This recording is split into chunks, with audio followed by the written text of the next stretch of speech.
classes I have already discussed 5 rules. গত দুইটি ক্লাসে আমরা 5টা রুলস নিয়ে আলোচনা করেছি, and now I would like to share the last 2 rules.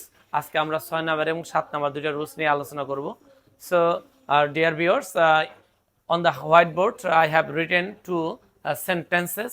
আমি বাক্যে বোর্ডে দুটি বাক্য লিখেছি এবং দুটি বাক্যে আমরা সবাই খেয়াল করব যে এই বাক্য দুটো অলওয়েজ রয়েছে। কি রয়েছে? অলওয়েজ। তার মানে এই অ্যাফার্মেটিভ, অর্থাৎ যদি কোনো অ্যাফার্মেটিভ সেন্টেন্সে আমরা অলওয়েজ পাই, অলওয়েজ যুক্ত অ্যাফার্মেটিভ সেন্টেন্সকে আমরা কিভাবে নেগেটিভ করতে পারি, এই ক্ষেত্রে আমাদের খুব গুরুত্বপূর্ণ একটা বিষয় মনে রাখতে হবে যে আমরা এখানে অলরেডি রাইট ডাউন হচ্ছে অলওয়েজ যুক্ত অ্যাফার্মেটিভ সেন্টেন্স। তার মানে অলওয়েজের পরিবর্তে কিভাবে আমরা নেগেটিভ করব এটা আজ আমরা জানবো। খুব সহজ একটা নিয়ম রয়েছে। প্রথমে আমরা লিখবো সাবজেক্ট যথারীতি হি, ভার্ব লিখবো হি ইজ। অলওয়েজের পরিবর্তে আমরা একটা নতুন শব্দ লিখলাম নেভার। আমরা জানি বাংলা অলওয়েজের শব্দ অর্থ হচ্ছে সর্বদাই বা সব সময়, আর আমরা লিখবো এখানে তার পরিবর্তে নেভার, মানে কখনোই না। অলওয়েজের পরিবর্তে আমরা লিখবো কখনোই না।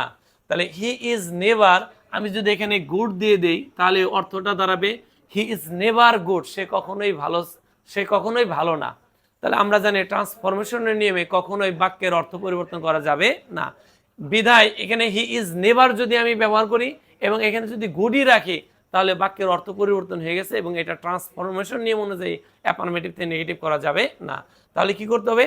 এই অলওয়েজ যুক্ত বাক্যে আমাদের দুইটা কাজ করতে হবে। একটা হলো অলওয়েজের পরিবর্তে আমাদেরকে নেগেটিভ শব্দ অর্থাৎ নেভার ব্যবহার করব, এবং এই প্রদত্ত বাক্যের একটা অ্যাফার্মেটিভ ওয়ার্ডকে আমাকে অপোজিট ওয়ার্ডে পরিবর্তন করতে হবে, অর্থাৎ অ্যান্টোনাইম করতে হবে। অর্থাৎ আমরা জানি গুড অর্থ ভালো, এর অ্যান্টোনাইম আমরা কি লিখতে পারি? আমরা এর অ্যান্টোনাইম হিসেবে লিখতে পারি ব্যাড। যদি আমরা এখানে লিখি হি ইজ নেভার ব্যাড, সে কখনোই খারাপ ছিল না, সে কখনোই খারাপ ছিল না, তাহলে বাক্যটি সহজেই অ্যাফার্মেটিভ থেকে নেগেটিভ হয়ে গেল। তাহলে আমরা অলওয়েজ যুক্ত বাক্যকে কিভাবে করব? অলওয়েজের পরিবর্তে আমরা ব্যবহার করব নেভার, এবং বাক্যের একটি অ্যাফার্মেটিভ ওয়ার্ডকে আমরা অ্যান্টোনাইম করব। অ্যান্টোনাইম মানে বিপরীত। ঠিক একই বাক্য যদি আমরা দেখি নিচে বাক্যটা, যে করিম ইজ অলওয়েজ রেগুলার, এটা দ্বারা বলতেছে করিম সর্বদাই নিয়মিত, রেগুলার, সে কখনোই অনিয়মিত না। তাহলে আমরা যদি লিখি করিম, অলওয়েজের পরিবর্তে আমরা পেলাম নেভার, করিম ইজ নেভার। এরপরে যদি এখন আমরা লিখি রেগুলার যদি লিখি তাহলে হবে করিম কখনোই নিয়মিত ছিল না বা সে কখনোই নিয়মিত না। তাহলে এই অর্থটা যদি বলি তাহলে বাক্যের অর্থ চেঞ্জ হয়ে যাবে, পরিবর্তন হয়ে যাবে। এই জন্য আমরা লিখব করিম ইজ নেভার